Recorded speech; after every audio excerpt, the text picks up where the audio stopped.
सदाशिवसमारम्भां शङ्कराचार्यमध्यमाम् अस्मदाचार्यपर्यन्तं वन्दे गुरुपरम्पराम्.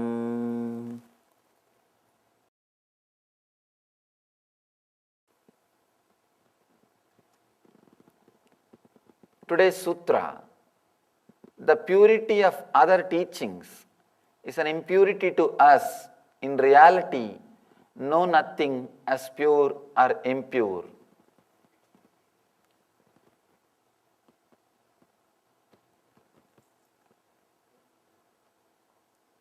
Very strong sutra. Understand? The purity of other teachings is an impurity to us. In reality, know nothing as pure or impure.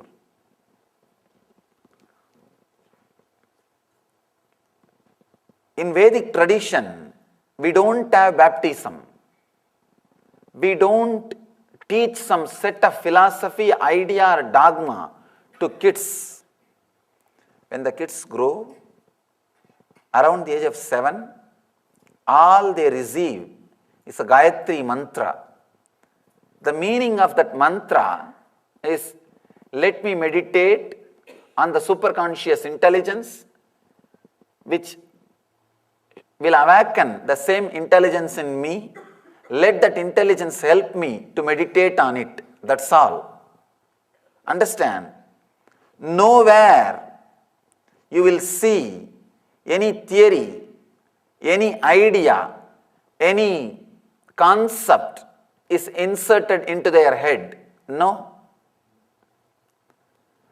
All they receive is a torch. With the torch, they can start the seeking. All different paths, so many different paths are available. So many different things are available. They can start exploring on their own. Understand? Anything taught to you as a conditioning or anything put in your head as a belief will not be part of you. Only the religion which you discovered will add music to your heart. Only the tradition which you discovered will add juice to your being. Mahadeva is saying beautifully, the purity of other teachings is an impurity to us. Whatever is taught to you from the young age is impurity. There is a beautiful technique. The next step, Mahadeva is saying, whatever you heard or seen, including Master's words, keep them away from your inner space. It's a very strong teaching. Only the Vedic masters have so much courage to say, go beyond us. But you need to understand one important thing. When Mahadeva says, drop even the master's form, that should be the last thing to be dropped, not the first thing. That should be the last thing to be dropped. Drop everything else, then you will see, you will be ready to drop the master's form. There is a very beautiful example given by Ramana Maharshi. He says, in India to burn the dead bodies, they will use the bamboo. They will use a long bamboo. Once the body is almost burnt, they will throw the same stick. They will throw the stick in the same fire. They will throw the stick also. Same way, Master's form is like that bamboo stick.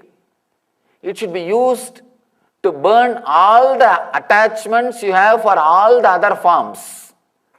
When the attachment for all the other forms are burnt, use this form also. Put this form also into the same fire. Mahadeva says the same thing in the sutra. The purity of other teachings is an impurity to us. Whatever you heard about you, about the world and about the God, Jiva, Ishvara, Jagat. About these three, whatever concepts start to you, whatever you heard and whatever was told to you, keep them away from your inner space. Understand? Throwing everything out for a few minutes a day is worthy. It is really worthy. I am not saying the whole day keep everything out. Of course, even if I tell, you will not do. That is the reason I am not telling. Trying to be practical. But at least few minutes, try to put everything out. Whatever you know, I can tell you, things which is beyond your knowledge will happen in your inner space. Things beyond your logic can suddenly happen in your inner space. Veda means when you enter into that silence, when you are completely unclutched, in the deep silence, if the strong truth or a clear visualization, if it is revealed to you, that knowledge is called Vedas. There is a beautiful description about Rishi in the tradition, not the person who heard the mantra. It says mantra drashta, person who sees the mantra, who has seen the mantra, means when you unclutch from your inner chattering, strong visualizations beyond your logic will descend on you, will get downloaded into your inner space. Strong visualizations which gets downloaded into your inner space beyond your logic or inner chattering is Veda. That is knowledge for you. That is the knowledge, that is the truth which will guide your life. Here, all Mahadeva is trying to tell us is keep all the words which you heard from outer world away so that you will listen to the truth from the inner space. First, you will have the clarity coming out of that silence. That is what is called Sat.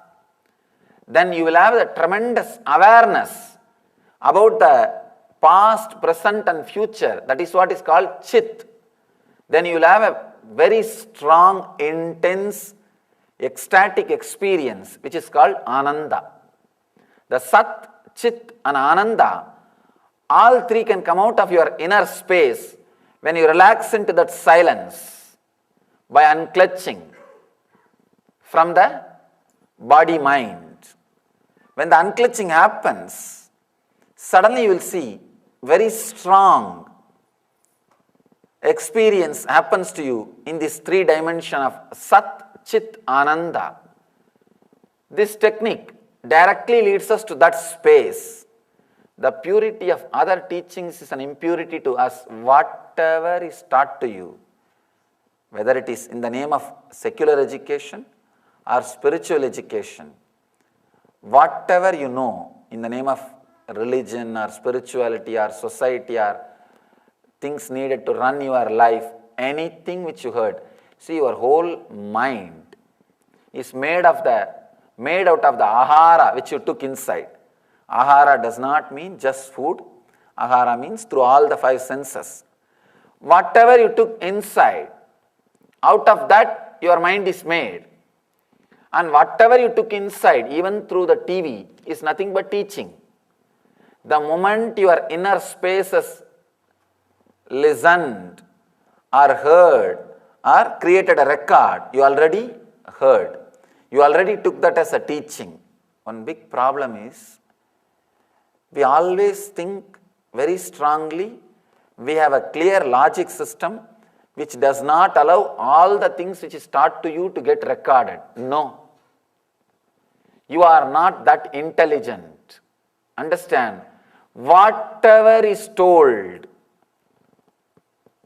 directly gets recorded or it influences your thinking.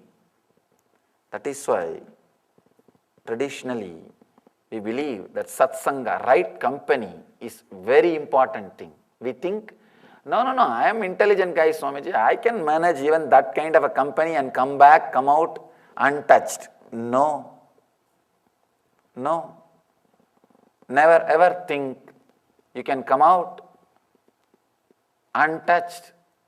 You will see naturally, directly or indirectly, those ideas will be going inside your head and it will influence. It will work on your system. Any teaching, because your mind does not have such a strong logical sensor mechanism as you believe. Your mind does not have strong sensor mechanism as you believe. Maybe you can constantly make others believe that you have a strong sensor mechanism. But if you look little deep inside, no, you don't have strong sensor mechanism. You are really vulnerable and your inner space is still innocent. It is good in some way, it is bad in some other way. If you can relax from whatever you heard and go into that innocent space again, the innocence which you are having inside you has helped you. One more thing, the innocence which you carry also, we can't say whether it is good or bad. How you are using it, that only is going to decide whether it is good or bad. Sometime, when the same innocence is used by somebody else, it is ignorance. If it is used by you, it is innocence. If your innocence is used by you, for you to raise yourself, as Krishna says in the Gita, Uttared Atmanatmanam Atmanam Avasadayet. If you help yourself, if you raise yourself by yourself, then the innocence which you carry is really wonderful. It's great, good thing for you. But if that innocence is used by somebody else to put the ideas into your head, naturally it is bad.